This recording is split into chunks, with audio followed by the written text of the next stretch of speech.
Welcome back to another episode of Consciously Clueless. I'm your host, Carly, and I'll be your guide on this journey from consciousness to cluelessness and back around again. Today in the podcast, I talk to Amanda Sevilla.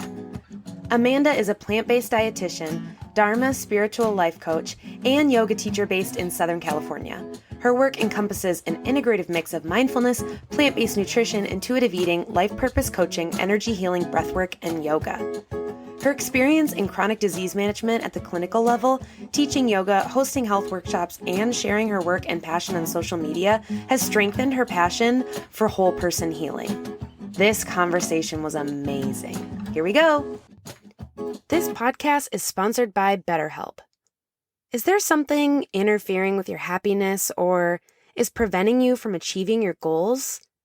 By now, you all know that therapy is an important part of my own self-care. It has truly been a game changer in every aspect of my life, including achieving goals. BetterHelp is the largest online therapy platform worldwide. They are changing the way people get help with facing life's challenges by providing convenient, discreet, and affordable access to a licensed therapist. BetterHelp makes professional therapy available anytime, anywhere, through a computer, tablet, or smartphone. You can start communicating within 48 hours. It's not a crisis line. It's not self-help. It is professional therapy done securely online. And I have a special offer for Consciously Clueless listeners. Visit betterhelp.com/Carly and join the over 1 million people taking charge of their mental health with the help of an experienced professional. By using this code, you get 10% off your first month. That's betterhelp.com/CARLY. Take care of yourself today. Thanks again to BetterHelp for sponsoring this podcast. Oh, I appreciate that. I like that. Well, thank you for joining me on the podcast. You're so welcome. Thank you for having me. It's an honor. Yeah, absolutely. So the podcast is called Consciously Clueless, and that's from this idea of realizing that we're always on this journey, right, of being like, I've arrived, I get it, oh my gosh, I've like reached this next level, and then the next day you're like, just kidding, I know nothing, and kind of exploring all of it. So I like to start by asking guests, just like, how do you feel right now, this second, on the spectrum from clueless to conscious? I feel like, since we're talking about feeling, I feel pretty conscious. Mm-hmm. I'm definitely not clueless because I understand, but I'm conscious in the way that I know that there are things that I don't know. Like I'm consciously aware of the fact that there is still a void in my mind and in my like knowledge backpack that I don't think it's ever going to be full. But at the same time, I'm way further than clueless because I can keep an open mind to like, okay, like you said, tomorrow it's going to feel like I might learn something and be like, well, I was today years old when, and it's just accepting that that is going to happen is what has helped me continue on and like not be so hard about myself. I feel like in the path of awakening, and I don't mean spiritually, I mean, although spiritual can come into this sense, but in the path of awakening, like, oh, like where does our trash go? Like, how do they filter that? Like where, like when we flush, how does that get to where we're supposed, like just asking myself those questions has been so interesting, but it's been really nice to just continue to be curious because that just it keeps feeding into that consciousness. So I think that on the spectrum, I'm conscious, but I'm not going to say like, I know everything, but I'm just aware. Yeah, no, I love that. The word curiosity has come up a lot recently with people's answers to that questions. So I just love that idea of like the curiosity is like the middle point almost, it feels like, between the two. I agree. I love that. So we got connected through Brooke and so thankful for that. And I feel like a little inside baseball from her, which it's probably not inside baseball. It's probably things you've talked about. But she was like, you should talk to my friend, Amanda. She's amazing. She was on a medical route. She was going to be a registered dietitian. I am. I was going to go to medical school. Gonna go to medical school. Okay. Yeah. I was like, there was something that was gonna happen and then didn't. And then she Hmm. was like, and then she didn't, and she just followed her dreams instead. Like, that's what I got from her. Ooh, So she says that, it right. yeah, that was like that was her pitch of you. So tell me about that journey. I feel like there's a lot to unpack in that sentence. Oh man, yeah, there's so much. And it's the way that I've told this story could literally be told in like 2 minutes, or it can be told in like an hour. So I'm gonna give you, I don't know, Something in between. I'll give you something in between, something like, digestible. So Brooke and I actually met because both of us are in this social media space and we're both Mm-hmm. very much into nutrition. Of course, plant-based nutrition and like, knowing your macros and macros and blah, blah, blah. But I think both of us have this similarity of understanding like it's not just food, it's our relationship to food. And it's not just our Mm-hmm. relationship to food, it's a relationship that we have with our bodies. And this is something that I have been learning about and really diving into in like the past 5, 6 years, like since I went vegan. And so that plays a really big role in my switch. So now going backwards from there, Mm-hmm. I got into wanting to be a dietitian from a space of not even wanting to be a dietitian, to be honest with you. I've always wanted to go to med school since I was like a kid. I went to medical Oh, missions with my wow. dad, and he is a pharmaceutical representative. Mm. He doesn't go by that anymore because apparently it has like doctor, it just has like a slimy vibe to it when it comes to like Okay. doctor's offices. But basically what he does is he represents a specific pharmaceutical company. He's friends with doctors. And so I've just always been exposed to the medical field. He took me on these like medical missions just to help out like underserved populations in Mm-hmm. Tecate, Mexico, which is like right across the border. We literally just like walk across with his friends. And Wow. that was like my first taste of really the only difference between the people that we're helping and the physicians here, the nurses, the PAs, therapists, whatever, is just like knowledge. And And if how old were you at this oh, I point? was I was like 6, 7, 8, Oh, wow. like What a cool experience as a young person. yeah, I was like, why am I going here? Like, I just want to play with my dolls. But my dad, like, he forced me to go. And so, like, I literally went through my tears, but it ended up being a great experience. So, shout out to him for knowing what's best. And it was through those experiences that I realized that these people just need a little bit more knowledge. They just need to, like, Mm. learn about life and food and their bodies. And this is what doctors provide. Like, yes, there are medications, but that was my introduction to wanting to help people out with like healing their bodies. Mm-hmm. And that kind of just carried through um, middle school and high school. And I applied to colleges. The one that I even got into was like a coordinated like BS and DO program. So Doctor of Osteopathic Medicine. So if Wow. I'd started that program within 7 years, I would have been like a full fledged, fully fledged physician. Say that 10 And times fast. I'm like, no, I will not. But I already tried it in my head and I was like, I'm just going to stick with what I have. So I wanted to be a physician from there. And when I was going through school, I just kept getting hit with like, ooh, this doesn't feel good. Ooh, this doesn't feel Mm. right. Like, and it came with little bits of logic. Like, I want to take my time and not do this like whole undergrad plus med school thing rushed. So I'm going to do a traditional path and I'm just going to do like 4 years at a university, graduate, apply to med schools, and then go from there instead of like a straight path. And then another hit for me that was really big was a plant-based diet. And it didn't really push me off a path per se, but it did add a little bit more backing to what I wanted to do. So I learned about Mm-hmm. veganism because I was like trying out different diets. And I saw this girl on YouTube and she was like eating so many fruits. And she was like, this is just like a great way to live. And I was like, there's no way you can eat 30 bananas and like be healthy. And at that time I was coming from a background of like not eating enough carbs and I was already kind of like brain Oh, foggy. interesting. Right. So I was like, I'm just going to try it to prove you guys wrong. Like there's no way Mm. vegan can be healthy.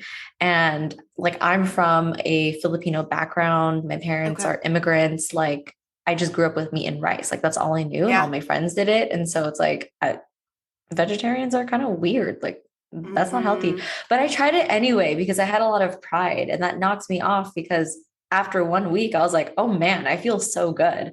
Physically, I have so much energy. Like I started learning more about it. I watched all the documentaries, right? Like Forks Over Knives, Cowspiracy, Earthlings.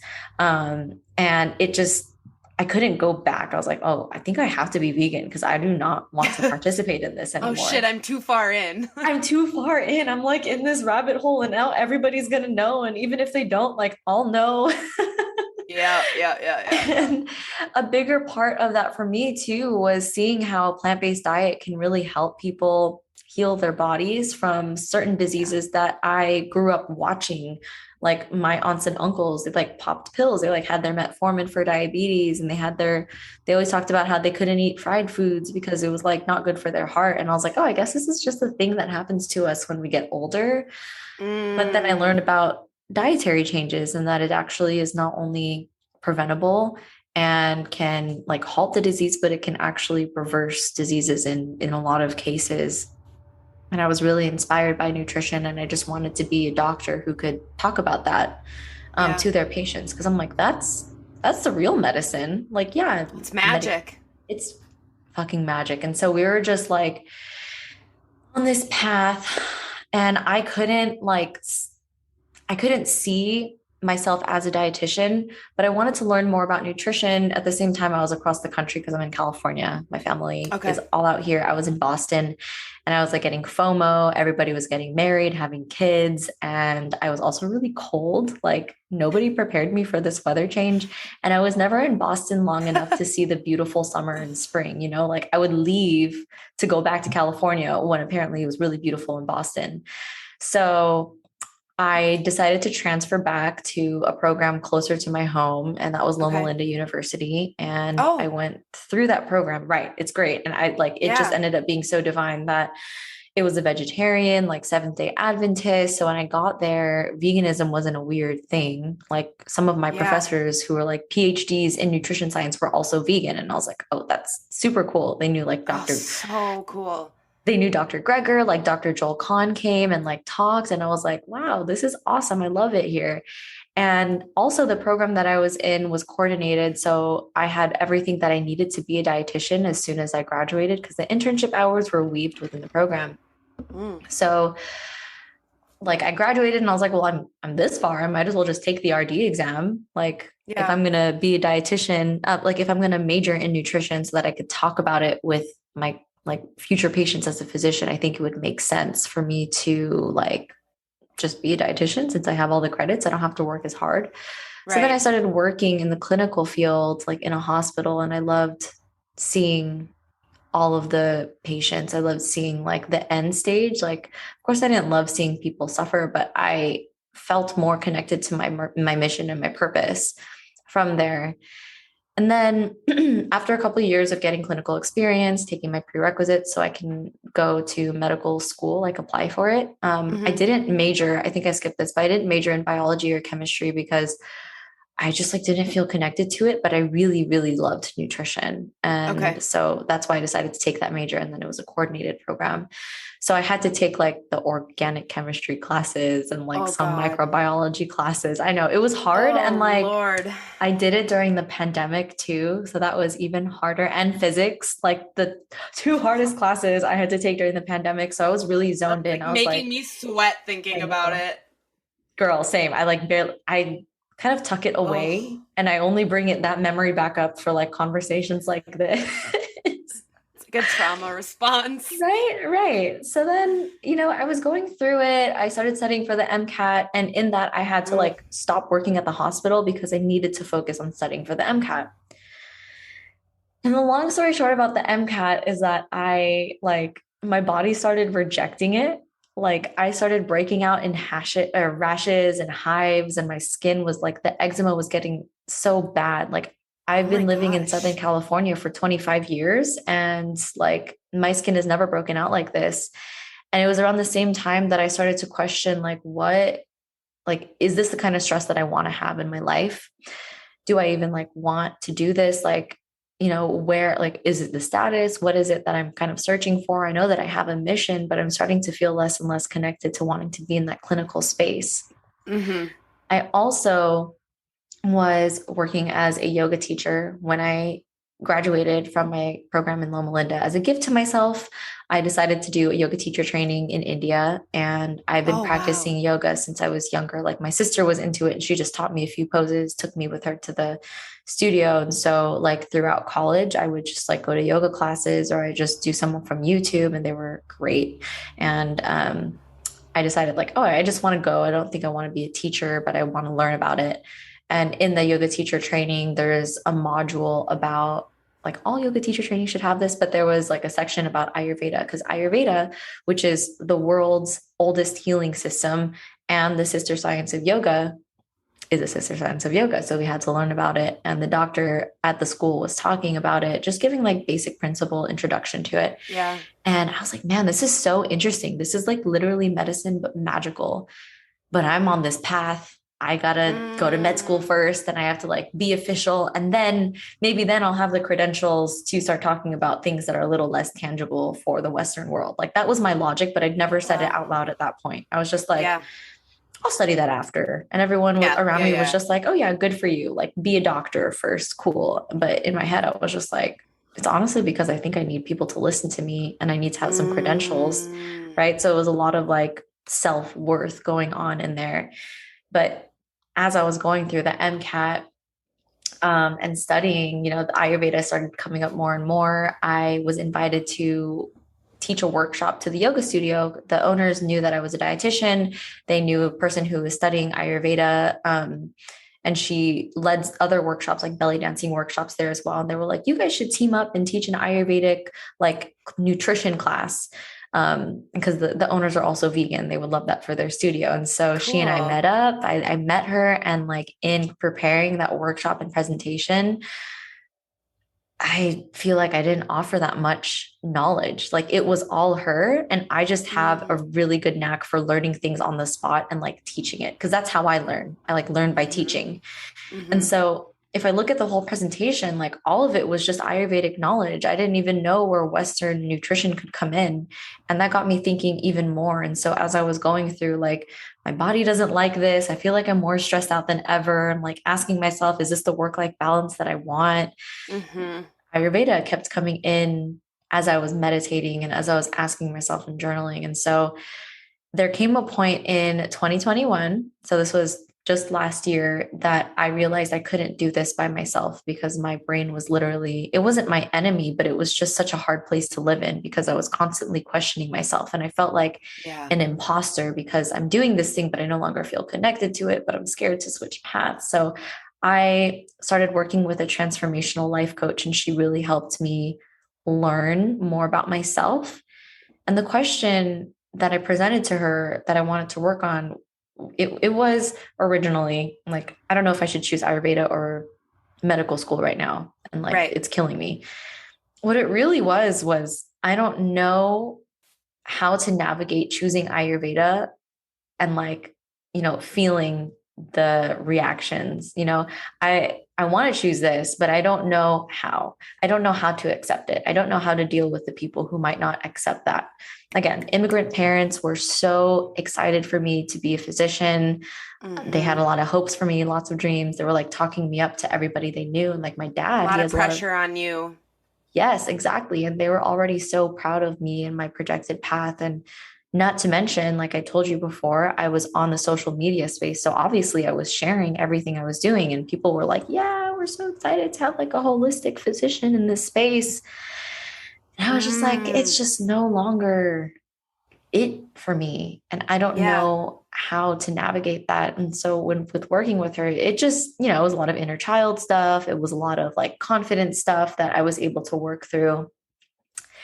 And I realized that even in my own counseling, the questions she asked me were very similar in format to the way that I would ask my own patients. And I love holding space and having conversation with people. And so I started to explore, okay, I decided I wanted to learn Ayurveda, which also means that I might as well just dive into all the things I'm curious about. Right. So I got my Reiki certificate. So now I'm a Reiki 1 and 2 practitioner, which I don't actively take on Reiki clients. It's just like something for myself and like that I use in my coaching.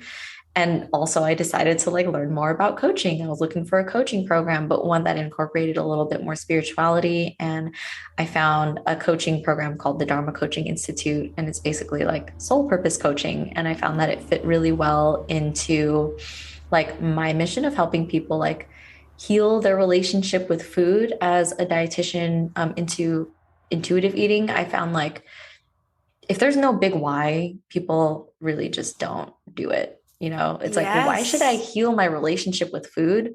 Why should I like heal my physical body if there's nothing else for me to do after that? And I've personally felt that as well when I was recovering from my own eating disorder. Like it wasn't until I found veganism that like everything closed up for me. And I was like, oh, now I have a passion that I want to live for and Yeah. like be a better person for. So Yeah. now that is what I'm doing. So right now I'm studying Ayurveda, and I'm also working on my coaching business. I have a couple clients. I'm like literally so new at this, but it feels like something that I've been doing for a very long time.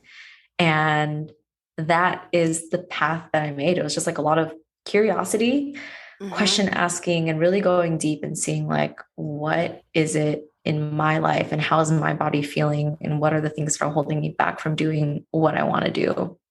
So hopefully that wasn't a whole hour, but I think that gives you the good full picture. No, it was not too long at all. I feel like it gave me like 50 more questions that popped into my head about things. Naturally. I'm like, yes, okay, yes, and following up.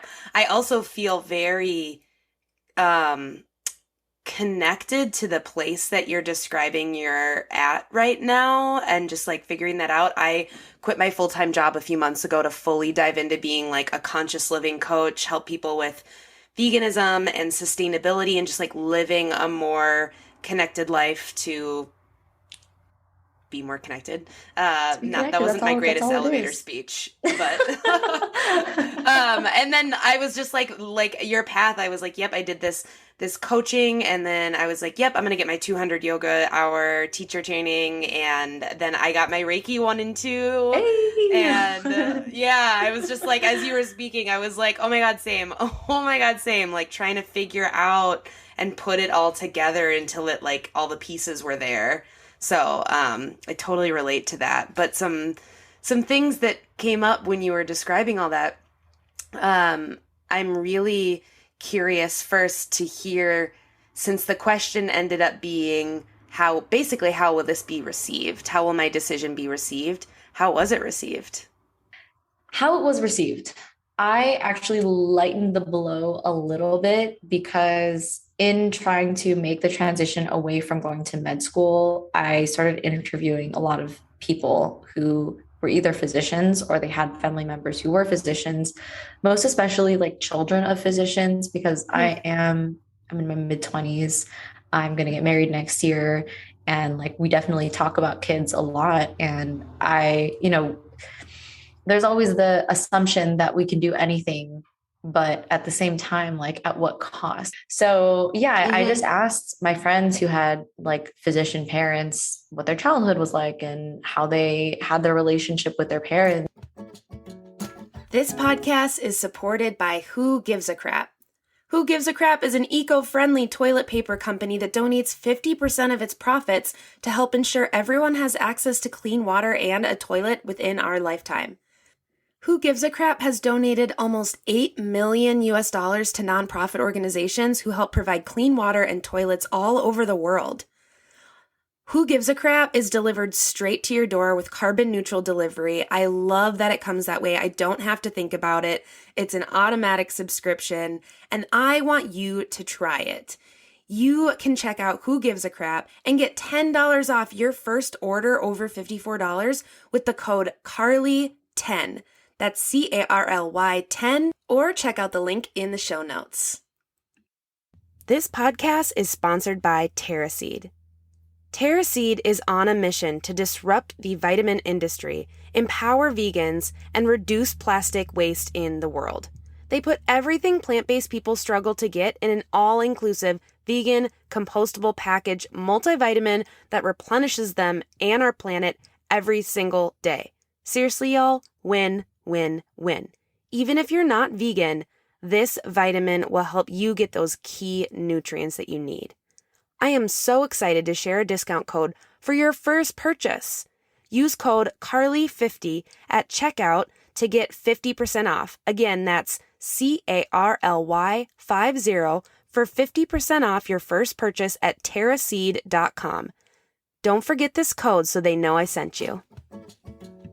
Okay, so you interviewed a bunch of physicians and their kids to see like what was that work-life balance like. And I didn't like it. And so I was like, I feel like we haven't gotten to this part yet, but I imagine it wasn't great. I didn't like the responses, and they were all just like, I mean, if you really like the work, there's no other way you can get around it. You just got to do it. But it's not for the faint of heart. And I was like, I feel like I'm getting faint of heart. I feel like I'm not like strong enough for this. And you know, like to toot my own horn, like I'm pretty good at school and I'm pretty good at talking to people and remembering things and like skills and all. Like I knew that I could do a good job, but just because I could do something doesn't mean that I should. And I started looking at different avenues of like, can I find a balance between this of like being able to be like a healthcare provider with autonomy and who can actually help patients directly, but also not like break my back and like have a good life balance. And I came across the physician assistant career. I like binged as many pieces of media as possible on becoming a physician assistant. I even applied to PA schools and I got interviews to some so like I'd stopped at that point. I was like, I'm going to go to PA school. So I stopped studying for the MCAT. And like, as I was going through the PA, application process, like my skin started to clear up. So I was like, okay, this is crazy. This is weird. Like I just had like rough eczema on places on my face and my body that I've never seen before. And I take good care of my skin. Like I've even seen dermatologists and they're like, oh no, it's just like dry weather out here. And I'm like, I don't know. This has never happened. It's not though. It's really not, right? It's like, it felt like a physical manifestation. And it was just odd to me that it was clearing up as soon as I said, I don't want to study for the MCAT. So again, like I was applying to PA schools and I got a few interviews, like I said, but I also did get a few schools that kind of pushed back on me and they were like, well, your credits aren't like, they're not valid. Like this class won't work. Like we're not going to be able to bring you in for an interview. And like, usually if I'm really into a specific purpose, like a path, and I'm really, really gung-ho about it, like that wouldn't faze me and I would just keep trying, even if I had to do another cycle. But the reaction that I felt in my body when I got those emails were just like, ooh, maybe this isn't for me. It's kind of like my soul was looking for a reason to not do it because it knew that I was into something else. But beyond that, when I had made that decision to go to PA school, I was breaking the news to my parents and my mom was just like, why don't you just be a nurse then if you don't want to be a doctor? Like, what's the point of being a PA? So it was kind of like that. And my dad was like, he and I had like a 3-hour long discussion. And he basically just said, I know what you're capable of, and you could create so much change and influence on the world if you became a physician and we could support you and you could totally do it. Like he was just not accepting that I did not want to do this thing anymore. And it was a little sad for me. And I definitely did cry for both of those conversations because it's just like, man, this is not, what you wanted from me. And now I feel like I disappointed you. But at the same time, I was working with, the coach, like the life coach, and working with her and like having those hard conversations was so supportive. It was so helpful because I realized, and she helped me realize this, that like, their reactions are their responsibility. Like you told them a neutral thing about your life. And if they don't like that, like that's not your problem. That's their problem to sort out. Those are their expectations that they need to get a grip on. It's not your problem at this point. They're not paying for the way you live. They're not paying for your food or your school. They're not paying for anything. They're no longer supporting you except for like emotionally at this point, and like maybe financially for school if I need it. I imagine that conversation with your parents, it's so hard because you're forced to explain why you can still make a difference in this different way. Mm-hmm. And then it makes you question it because you're having to like defend it. Right, right. And so it was just a lot of like projecting that they put on me. Are you familiar with human design and or Mm-hmm. astrology? So my dad Mm-hmm. is, he's a Leo sun projector.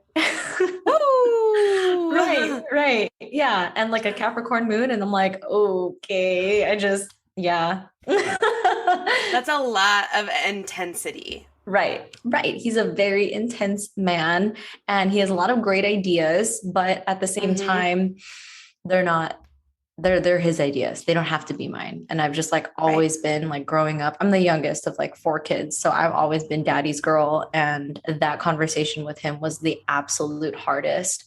But that kind of eased up my next steps because eventually I decided like, okay, I don't want to be a physician assistant. I actually want to, you know, I could die at any time. I would rather be exploring and learning something that interests me. And I wanted to learn medicine that felt like magic, which was Ayurveda to me.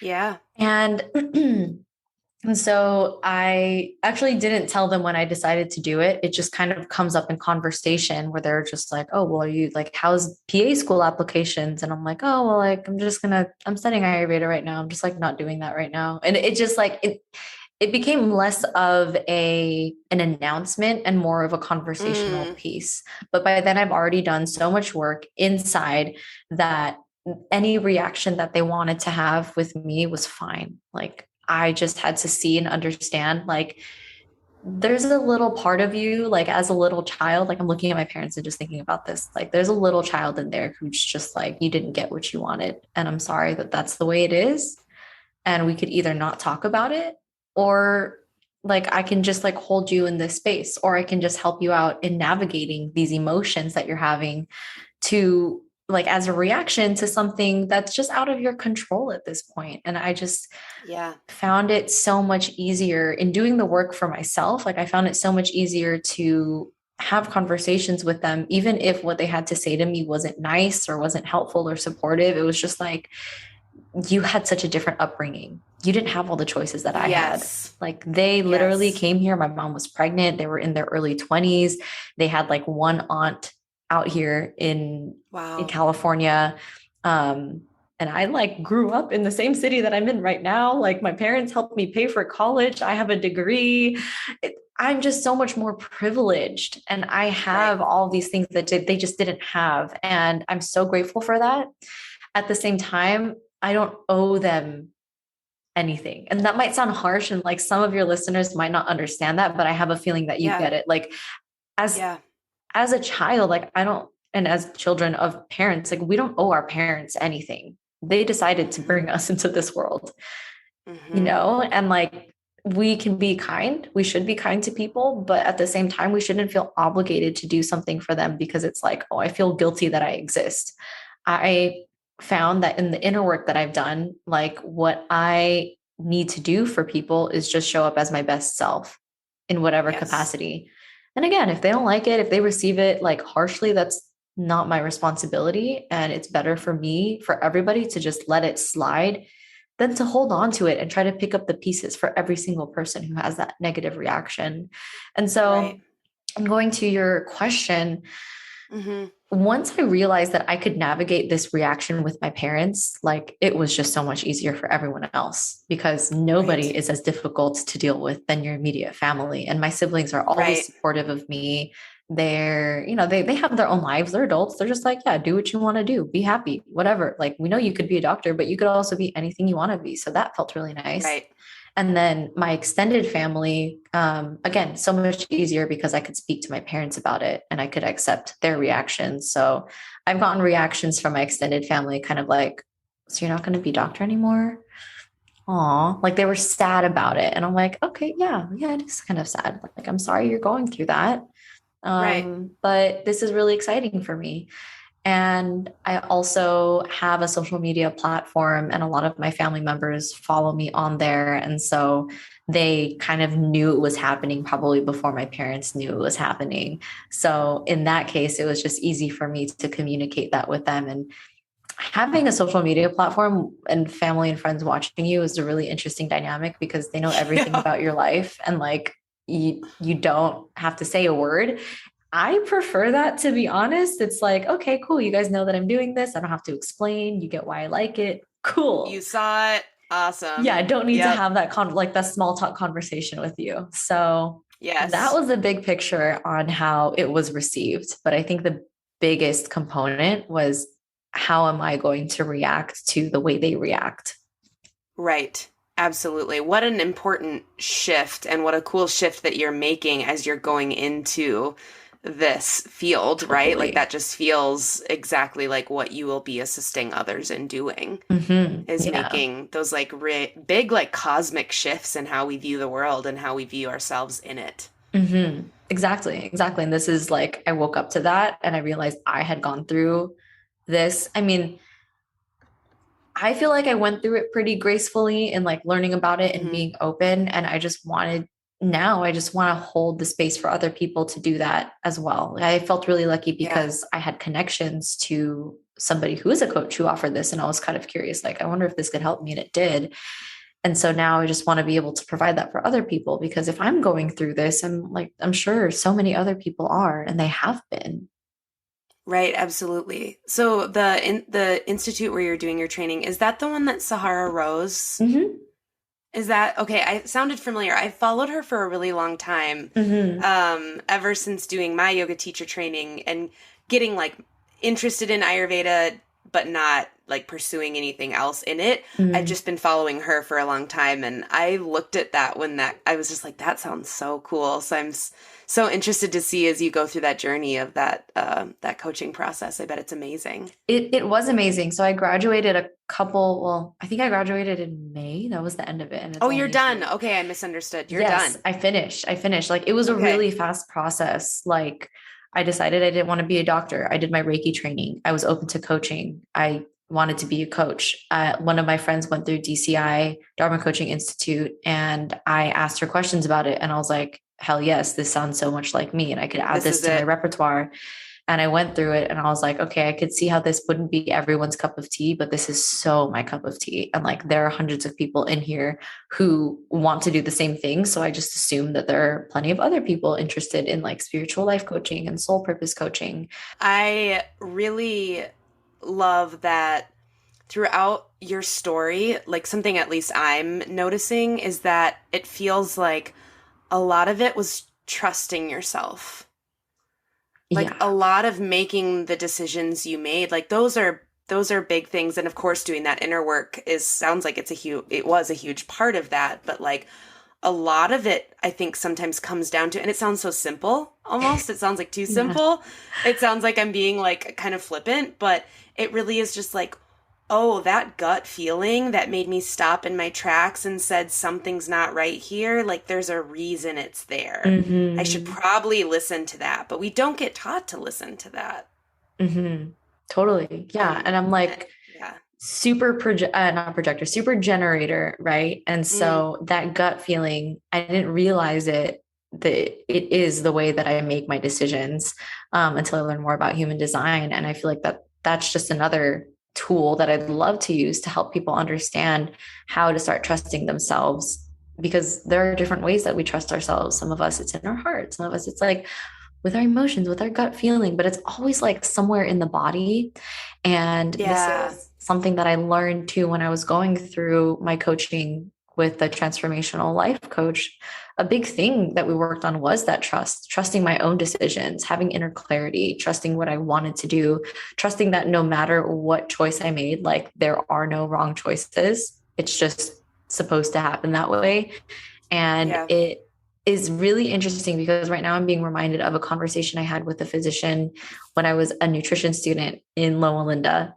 I met her at the gym and she just told me a little bit more about herself. And then a year later, I got her husband as my physiology teacher, exercise physiology teacher. And he talked about his wife and I was like, wait, I think I met her before. And she gave me her email. So I reached out to her again and I was like, I'm on this path. I want to be a physician. I just like want to ask you questions. She was also vegan, like working in lifestyle medicine. She just looked like ultimate goals for people like me at that time. And so I reached out to her and we just like had a cute conversation in her office, and she kept emphasizing like, at the same time though, like my life was just a series of faith and like seeing one stone in front of me at a time and stepping on it, and then waiting and seeing another stone and like waiting. And she was like, I had all these plans, but I tried so many things and I just ended up here anyway. Like I didn't plan on being here. And one thing she recommended to me was like, just, I mean, keep an open mind. Like you never know what's going to change. Not that you can't be on this path, and it's not that this path is wrong for you. It's just that you never know. And I feel like that's a big component of how my life has unfolded so far. Like I would have never in a million years thought that I would be sitting here doing a podcast talking about how I'm a spiritual life coach. Like what? Like 15-year-old me would be like, okay, like let's click to the next channel. But I'm here and it just feels so right. And I would have never known had I not just blindly trusted. Yes. Oh my gosh, I relate to that so much. I just joked to a friend the other day. I mean, it's like half a joke, but like not really. Because I was like, if you would have told me 10 years ago, so I'm 30, so like if you'd have told me 10, 12 years ago that I was going to live in a tiny home back in my hometown, running a coaching business, teaching yoga in school, I would have been like, am I okay? Like, what happened to you? What happened? What happened? Who hurt you? Yeah, what happened to the path? But I like can't imagine doing anything else at this moment. Right. So it's so interesting how that happens. I'm curious too. So Reiki and this kind of like soul purpose and Ayurveda, and how do you see that coming into a coaching business? Like maybe you don't know yet, maybe that's too far in the future, but like to me, I'm like, oh, all these things are so beautiful. I'm interested to see how like your perspective, how you synthesize them. Right. They all seem like ingredients in a pantry or like in a fridge that like go really well together, but you're like, but what dish do I want to make with it? But like, what do I make? Yeah, like I know that these are all good, like basil, Roma tomatoes, like pasta, some pesto, but like there's also bread here. Like, there's already like there's so many ingredients that we can use and so many different dishes that we can make. So right now, I feel like what I'm creating is kind of just like me. Like I'm the brand, I am the service. And of course, there's the coaching. And if people want to talk about nutrition, we can add that on. If they don't, we don't have to talk about it. If people want to talk about Ayurveda in the future, because I'm still studying it right now, like we could talk about it, I could implement it, but we don't have to.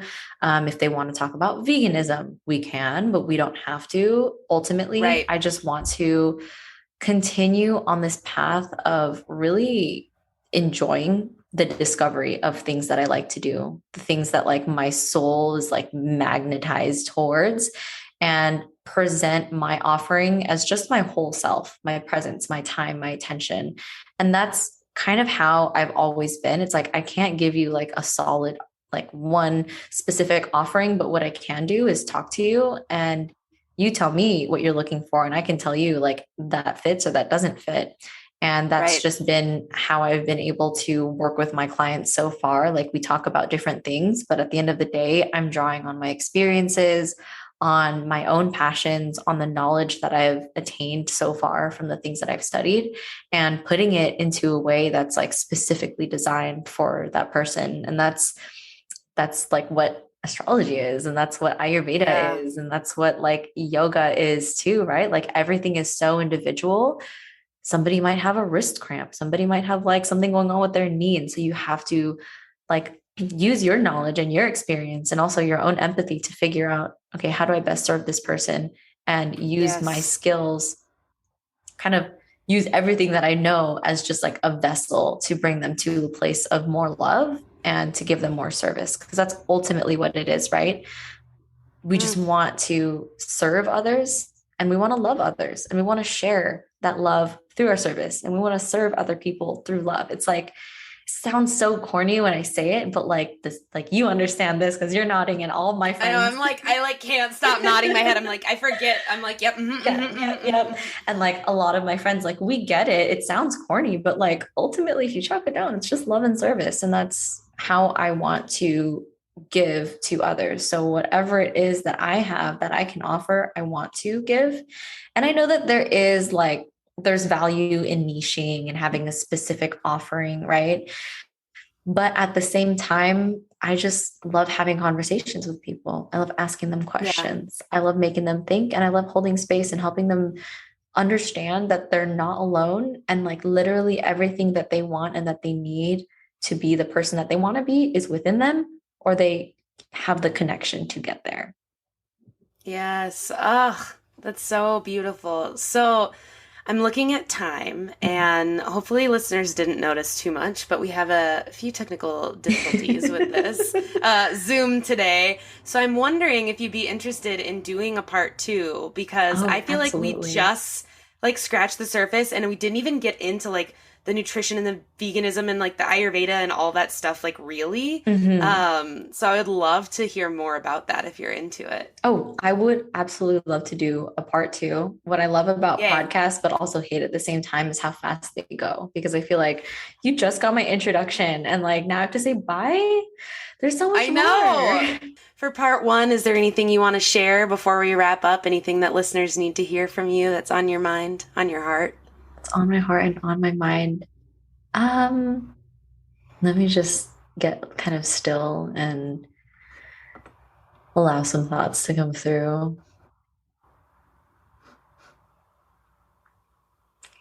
Okay. So what I'd like to share for anybody listening to this is that you can do it. And you don't have to do it all in one spurt. You don't have to do it all today or tomorrow. Time is just a construct, but whatever it is that you're looking for in your life is totally attainable, whether that's through self-inquiry or asking for help outside of you. Just know that the life that you want to build and the things that you would like to create within this life are not impossible. And if you feel like they are, just continue to be curious about it and ask yourself, like, is this really impossible? Is the life that I really want actually impossible? Or is this something that I can work through? So that's my little bit. That's so beautiful. I was like getting lost in it. Am I the interviewer? Or am I just listening to you talk? That's a true interviewer, though. Hopefully. Thank you. Thanks for listening to another episode of Consciously Clueless. If you're enjoying this podcast, please subscribe, share with your friends, put it on social media. Don't forget to tag me. If you're on Apple Podcasts or Good Pods, leave a review. Reviews and shares help more people to see the podcast and join in on the fun. If you want to make sure to stay up to date on future episodes, follow me at Consciously Carly on Instagram, Facebook, YouTube, or Pinterest, and head to consciouslycarly.com to sign up for the newsletter. Ready for more conscious living content? Check out patreon.com/consciouslycarly and join the exclusive community over there. And finally, if you're ready to take better care of yourself and the world, let's work together. Click the link in the show notes to head to the website, find out more, and schedule a free discovery call with me. Chat soon!